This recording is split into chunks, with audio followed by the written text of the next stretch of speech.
RSS को ban करें। पूरी तरीके से गवर्नमेंट क्रिमिनलाइज्ड हो गई है। भारत झूठ और हिंसा के मुल्क में तब्दील हो गया है। आरएसएस और उनका जो ये विजय दिवस है पूरी तरह हिंसात्मक तरीके का है। पूरा हिंसा का इतिहास है उनका। और पूरी आज़ादी के लड़ाई के दौरान आपने आज़ादी में साथ तो नहीं दिया, टेररिस्ट फार्म में अंग्रेजों की मदद करते रहे। देश आज़ादी की लड़ाई की अंतिम पायदान पर खड़ा होकर जंग लड़ी जा रही थी, आप विरोध में खड़े थे। ये मिट्टी गांधी की है, ये भगत सिंह की मिट्टी है, अंबेडकर की मिट्टी है और एपीजे अब्दुल कलाम जैसे वैज्ञानिक की मिट्टी है। अंधविश्वास और पाखंड से मुल्क चलेगा। सबसे पहले इन्होंने एजुकेशन को और विज्ञानवाद को कुचल दिया। आप हिंदू राष्ट्र कह रहे हैं, क्यों हिंदू राष्ट्र बनेगा? आज इन लोगों ने हिंदू राष्ट्र का अर्थ हिंसा में तब्दील कर दिया है। ये राष्ट्र हिंदू, मुस्लिम, सिख, ईसाई सबका है। हिंदू हिंदू हिंदू कर रहे हैं, किसको हिंदू मान रहे थे? कोई पता है कि किस तरीके से आतंकवादी संगठन नहीं है। इससे उस व्यक्ति का लगाव था नाथूराम गोडसे का, जिसने गांधी की हत्या की।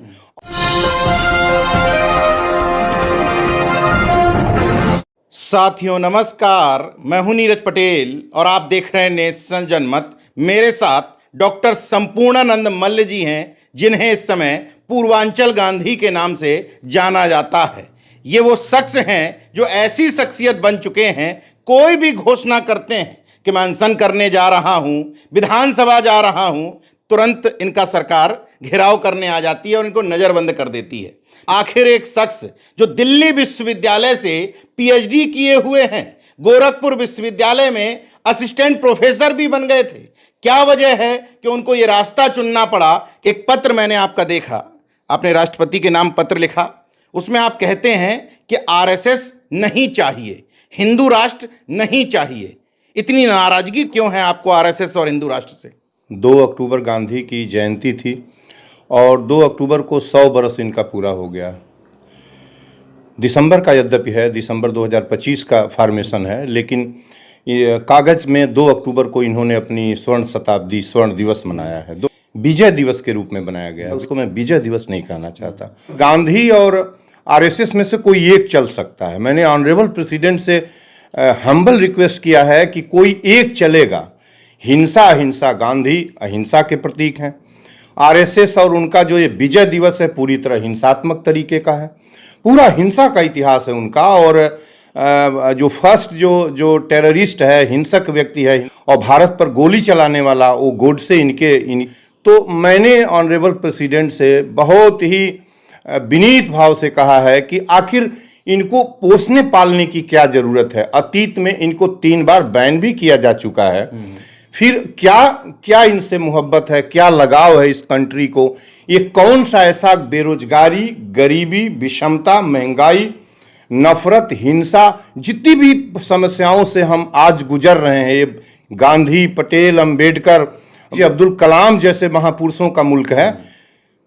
स्वराज, गांधी का स्वराज, अंबेडकर का संविधान, भगत सिंह का समाजवाद और एपीजे अब्दुल कलाम का विज्ञान कहाँ दिखाई दे रहा? पूरी आज़ादी के लड़ाई के दौरान आपने आज़ादी में साथ तो नहीं दिया, जदा कदा मौका मिलने पर आप जो है टेररिस्ट फार्म में अंग्रेजों की मदद करते रहे और कम्युनलिज्म को आप बढ़ावा देते रहे। किस तरीके से कम्युनलिज्म को पोस पाल के लाए हैं।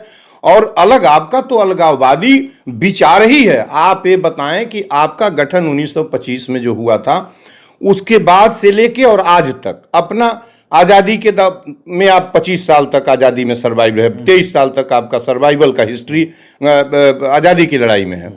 उसमें आप बताएं कि कितने दिन आपके कौन सा मेंबर, कौन सा व्यक्ति, इंपॉर्टेंट व्यक्ति कितने दिन जेलों में था? क्विट इंडिया मूवमेंट में किस तरह का आप लोगों ने तमाशा मचाया? जब देश आज़ादी की लड़ाई की अंतिम पायदान पर खड़ा होकर जंग लड़ी जा रही थी, आप विरोध में खड़े थे। आप सेपरेशन की मांग कर रहे थे, जिन्ना के साथ सरकार बना रहे थे। शर्म नहीं लगती क्या इन लोगों को? शर्म आनी चाहिए। और ये हिंदुस्तान है, ये मिट्टी गांधी की है, ये भगत सिंह की मिट्टी है, अंबेडकर की मिट्टी है और एपीजे अब्दुल कलाम जैसे वैज्ञानिक की मिट्टी है। जो अंधविश्वास और पाखंड से मुल्क चलेगा। आपने इतने दिनों तक और इनकी पोसी पाली पाल जो इनकी संतान सरकार है भाजपा जो निकली है, इन लोगों ने किस तरीके से हिंदुस्तान गढ़ के आज खड़ा कर दिया, कहाँ ला के खड़ा कर दिया यार। एजुकेशन को पहले, सबसे पहले इन्होंने एजुकेशन को और विज्ञानवाद को कुचल दिया। हमारा ये फर्ज है कि हम इसकी हिफाजत करें, हमारी फंडामेंटल ड्यूटीज है। आर्टिकल 51A बताता है कि हमको जो है साइंटिफिक टेम्पर एंड स्पिरिट की हिफाजत करनी है। हम बोलेंगे ही आप क्या करने चाह रहे हैं, हम किसी अंधविश्वास को नहीं। मैंने ऑनरेबल प्रेसिडेंट से ईमानदारी पूर्वक नीरज जी कहा है कि नहीं, ये सहन नहीं हो सकता, आप इसको बैन करिए। और 2 से 3 करोड़ लोग, आप सहज अनुमान लगाइए कि ये लोग कुछ भी नहीं करते। आखिर इस देश के भौतिक और जो फिजिकल और इकोनॉमिक डेवलपमेंट है उसको पीछे कर रहे हैं कि नहीं, बिना किए कुछ खा रहे हैं। वो प्रार्थना ही करते हैं। हिंदू राष्ट्र का अनुशासन सिखाया जाता है। कैसा हिंदू राष्ट्र? और क्या आपका पेट भारत से नहीं भरता है? भारत से बड़ा कोई नाम है क्या? भारत का नाम लेके सीना चौड़ा। हिंदू राष्ट्र से मतलब क्या, आपको खतरा क्या लगता है? हिंदू राष्ट्र क्या नहीं खतरा है? हिंसा है हिंदू राष्ट्र में। आज इन लोगों ने हिंदू राष्ट्र का अर्थ हिंसा में तब्दील कर दिया है। कैसे? अरे जगह जगह हिंसाई। हिंदू राष्ट्र की जो भी परिभाषित इनकी एक्टिविटीज है हिंसात्मक तो है, और कुछ रह का क्या है? मंदिर के बाहर हिंसा, मंदिर के उस पर हिंसा, फिर जो है हिंदू मुसलमान को लेके हिंसा। आप हिंदू राष्ट्र कह रहे हैं, क्यों हिंदू राष्ट्र बनेगा? कल कोई मुसलमान राष्ट्र करे, कल कोई सिख राष्ट्र करे, क्यों बनेगा ये राष्ट्र? ये राष्ट्र हिंदू, मुस्लिम, सिख, ईसाई सबका है। और जब ये भारत से, और कॉन्स्टिट्यूशन ऑफ इंडिया में, द कॉन्स्टिट्यूशन ऑफ इंडिया में इंडिया दैट इज भारत ये लिखा हुआ है, फिर आपको क्या, आप क्यों संविधान को, तिरंगे को कुचलते चले आ रहे हैं? आपने क्या दिया है? शिक्षा के जगह पर शिक्षा को मटियामेट कर दिया। आपने एजुकेशन को, सबसे पहले आपने एजुकेशन सिस्टम को कुचल दिया। भारत के गरीब शिक्षा नहीं पा सकता। जिस जो हिंदू हिंदू हिंदू हिंदू कर रहे हैं, किसको हिंदू मान रहे थे? नीचे की सारी जातियां, ऊपर की एक ब्राह्मण्स और ऊपर की कुछ और जातियां जो उस कंपार्टमेंट में थी, जो एवेल कर रही थी हिंदू चार्मिंग। बाकी कौन है? कौन हिंदू राष्ट्र में है? कल तक तो उसको कुचल रहे थे, रास्ते पर नहीं चलने देते थे। हिंदू राष्ट्र के जो हिंदुइज्म और हिंदू के जो प्रोमिनेंट साहित्य थे वो पढ़ने पर उसके कान में शीशे डाल रहे थे, आंख फोड़ रहे थे। अब आज आपको हिंदू राष्ट्र याद है? हम और ये देखिए, नफरत, आरएसएस को बैन करें, और ये पूरी तरीके से गवर्नमेंट क्रिमिनलाइज्ड हो गई है। किस तरह का अफरा तफरी मचा हुआ है भाई? एक वर्ग आदमी नहीं है क्या? मुसलमान इंसान नहीं है क्या? उसके अंदर खून नहीं बहता है? मुख्यमंत्री जी खुलेआम धमकी देते हैं। मैं क्या बताऊं उनको कि ऑनरेबल, कैसे कहूं कि वो ऑनरेबल, वो 25 करोड़ के सीएम है। क्या करना चाहते हैं वो? कौन सी बात वो कहना चाहते हैं? कौन सी परंपरा देकर वो छोड़ेंगे? कल वो गद्दी पर नहीं रहेंगे तो उनका कौन सा भाषण याद किया जाएगा? यही भाषण मीडिया और आप जैसे मीडिया, प्रोमिनेंट मीडिया दिखाएगी कि ये आप कहें। शर्म नहीं लगती है क्या ऑनरेबल योगी आदित्यनाथ को इस तरह की बात? वो इंसान नहीं है। अभी बातचीत में आपने कहा कि 1000 से ज्यादा पत्र आप राष्ट्रपति को लिख चुके हैं जी। लेकिन सवाल ये उठता है कि आप राष्ट्रपति महोदया को पत्र लिख रहे हैं जी। उस आरएसएस के खिलाफ जी। जिसको देश के प्रधानमंत्री जी। खड़े होकर लाल किले की प्राचीर पर कह रहे हैं कि विश्व का सबसे बड़ा एनजीओ है, समाज सेवी संस्था है, उसके खिलाफ आप कार्रवाई की उम्मीद कैसे करते हैं? देखिए, Narendra Modi, as per concern जो नरेंद्र मोदी है, वो तो निकले हुए उसी आरएसएस के नुमाइंदे हैं। तो हिंसा उनके खून में है, और अतीत में भी उनका जो रिकॉर्ड है पीछे एज ए चीफ मिनिस्टर रहते हुए गुजरात का, उसमें उनके हिंसात्मक एक्टिविटीज सामने आई। पत्रकारों ने और जुडिशियरी ने भी उसको चिन्हित किया। अलग बात है कि उसको दबा दिया गया, अब उनकी छवि निखारी जा रही है। तो नरेंद्र मोदी कुछ भी कर सकते हैं, लेकिन मैं आप बता दूं कि आप 1000 बात करिए, और जो प्रेसिडेंट हैं, प्रेसिडेंट को, भारत के प्रेसिडेंट को नरेंद्र मोदी ने अपने जेब से सामान जैसे ऐसे निकाला और लाके बैठा दिया।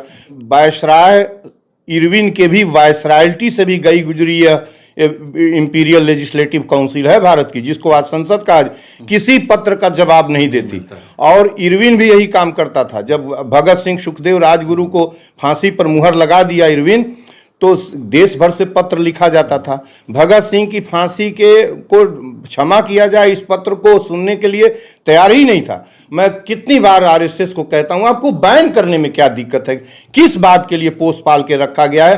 वो कौन से इकोनॉमिक ग्रोथ में, एजुकेशनल ग्रोथ में सिक्के क्यों आपने इशू किए उसके ऊपर? ये आतंकवादी संगठन हिंदुस्तान का है, उसके ऊपर सिक्का क्यों इशू हुआ?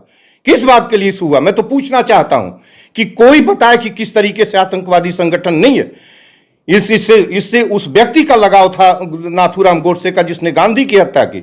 और देश का, आजाद भारत का पहला भी आतंकवादी है नाथूराम गोडसे, जिसने गांधी को गन डाउन किया। भारत गन डाउन होगा, गांधी गन डाउन होगा, इसलिए कि हिंदू और मुसलमान को एक बराबर मानता था। भगत सिंह गन डाउन किया जाएगा। और मारना था तो क्यों नहीं इरविन को गोली मारा?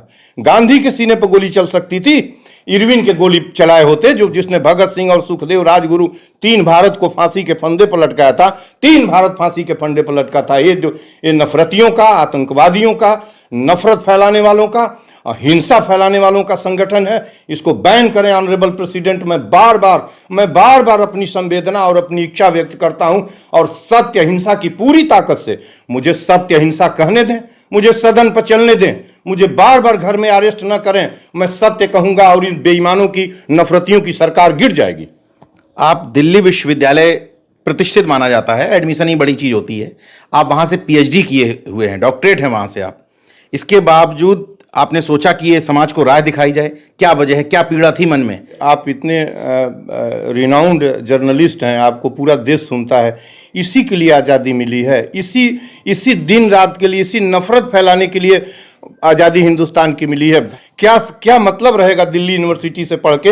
वह दिल्ली यूनिवर्सिटी का वही लाल कोठियां हैं जिसमें भगत सिंह और गांधी और भगत सिंह, सुखदेव, राजगुरु की प्रोसीडिंग चल रही थी। जो दिल्ली यूनिवर्सिटी का वाइस चांसलर का आज व्हाइट हाउस है, वो सब प्रोसीडिंग्स उनको गिरफ्तार करके वहां भी रखा गया था। इन दीवारों से जो हम पढ़ के आए हैं, वहां मनुष्यता और सत्य और अहिंसा पढ़ के आए हैं। और हिंसा आप क्यों करते हैं? किस बात के लिए हिंसा करते हैं? तो बता दीजिए। हिंसा सत्ता की भूख मिटाने के लिए हिंसा होगी। गांधी और भगत सिंह दफन होगा हिंदुस्तान के अंदर, गांधी नहीं दफन होगा। मैं ये देख नहीं सकता, बहुत सीधी सी बात है। मैं ये नफरत नहीं देख सकता, किसी कीमत पर नहीं देख सकता। अच्छा, आपसे सरकार इतनी घबराती क्यों है? जैसे ही आप कोई घोषणा करते हैं कि अनशन करूंगा, धरना करूंगा, सिंपल तरीके से करते हैं, बिल्कुल। इसके बावजूद आपको नजरबंद करते वो हैं। नजरबंद इसलिए कहते हैं कि हम जब जाएंगे तो अपना एक माइक लेके मैं जाता हूं, हाथ में रहता अपना खरीदा हुआ माइक, और सत्य कहने की कोशिश करता हूं। मैं कह तो रहा हूं नीरज जी की ये हुकूमत 545-43 सांसद, 238 इस समय है, 243 अपर हाउस, और ऑनरेबल प्रेसिडेंट और चेयर, ऑनरेबल जो चेयर पार्लियामेंट है, स्पीकर हैं। ये मैं सत्य कहूंगा, इनकी सरकारें भरा के गिर जाएंगी, मिट्टी की तरह गिरा दूंगा सत्य कहने पर। ये सुनने की दुस्साहस इन सबों के अंदर नहीं है। सदनों में बैठने वाले छोटे से अच्छे लोगों को छोड़ के क्रूर, जालिम, लुटेरे टैक्स पर टैक्स लगाते लगाते हमारी आत्मा को खींच लिया इन सबों ने। पथ पर प्राण पर टैक्स, पथ पर टैक्स, शिक्षा, चिकित्सा, रेल पर टैक्स की बंदिशों में जकड़ा हुआ हमारा जीवन हो गया है। और ऊपर से नफरत फैलाते हैं, ऊपर से मुसलमान को इंसान नहीं समझते हैं और मुझसे घबराते रहें। वो घबराए कितना दिन? हमको हाउस अरेस्ट करेंगे, हमको मार्ग से अरेस्ट किया जाता है। जब मैं आ रहा था अनुदेशकों के उसमें मीटिंग में, सम्मेलन में, उसमें संदीप पांडे जी मंच पर बैठे हुए थे और 27 नवंबर था। मुझे बाराबंकी के टोल प्लाजा पर गिरफ्तार करके गोरखपुर ले जाया गया। मुझे ज्ञापन देना था ऑनरेबल सीएम साहब को। न जाने क्यों सत्य का मुकाबला नहीं कर सकते। ये झूठ और हिंसा का मुल्क बदल गया, भारत झूठ और हिंसा के मुल्क में तब्दील हो गया है। और मैं इसे, जो आप कह रहे हैं, मैं इसे किसी कीमत पर नहीं अंगीकार कर सकता। इसको डिनाई करूंगा और इसको तोड़ूंगा ही तोड़ूंगा। गोरखपुर के रहने वाले ये शख्स, जिनको पूर्वांचल गांधी कहा जाता है, स्पष्ट तौर पर कह रहे हैं कि गांधी और आरएसएस एक साथ नहीं चल सकती। हालांकि ये सरकार चाहती नहीं है कि गांधी का, अंबेडकर का कोई वजूद रहे। पूजती रहती है, सरमाथे पर लगाती रहती है, सिर्फ वोट बैंक की खातिर। लेकिन डॉक्टर साहब का स्पष्ट तौर पर कहना है कि मैं आरएसएस के खिलाफ और हिंदू राष्ट्र की जो भी संकल्पना है उसके खिलाफ पूरी शिद्दत के साथ लड़ता रहूंगा। बाकी देखते रहिए नेशन जनमत, जागरूक और सजग बने रहिए। जय विज्ञान, जय संविधान, जय लोकतंत्र। धन्यवाद।